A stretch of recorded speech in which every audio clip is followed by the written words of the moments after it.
inurria eta txirrita. Behin batean, baziren inurri bat eta txirrita bat. Inurria oso langile zebilen negurako janaria pilatzen. Begira, ogizati goxoak, ara, zagara salak. Beste ogizati bat, bero egiten du gaur. Baina lanean jarraitu behar dut, negurako janaria pilatzen. Inurriaren aldamenean txirrita bizi zen. Txirrita oso alaia zen, eta lan egitea ez zitzaion batere gustatzen. Bero egiten du gaur. Gaur ez dut lanik egingo. Behin inurria lanean ari zela, han ikusi zuen txirrita etxanda kantari. Egunon, txirrita jauna, gaur ere lanik ez? Ez horize, gaur bero egiten du. Bihar edo etzi, akaso. Baina, orain jaso behar duzu janaria neguan jateko. Oraindik asko falta da negurako. Zuk egin lan nire partez. Laster, udazkena etorri zen. Zuaitzetatik hostoak eta hasiak erortzen hasi ziren.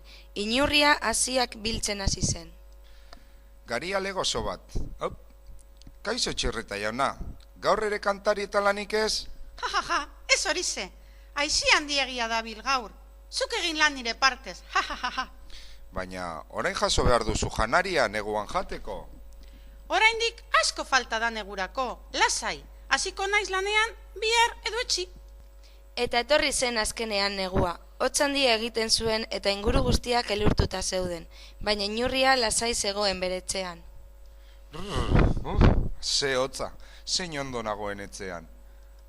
Neguko egun hotz batean norbaitek inurriaren etxeko atean jo zuen. Kaixo txirrita jauna, zer nahi duzu? Inurri, favorez, laguni esadazu. Zer gertatzen zaizu? Goze naiz, inurri. Negua da eta ez dago janaririk. Noski, esan izunik janaria pilatzeko negurako. Bai, baina nik nahiago nuen kantuan aritu. Eta gerorako uzten nuen beti lana. Geroa, alferraren leloa. Laguni esadazu, favorez eta mesedez, inurri. Bestela gozeak hilko naiz. Ez dakit ba. Hurrengo urtetan lan asko egingo dut. Benetan, inurri. Ondo da, zar zaitez barrura. Mila esker eta esker mila, inurri. Bai, baina datorren urtean lanean garaiz hasi. Bai, datorren urtean lan asko egingo dut. Txirritak eta inurriak elkarrekin igaro zuten negu hura. Txirrita gustura zegoen, asko jan eta edanez. Baita inurria ere, txirrita oso lagun alaia zelako.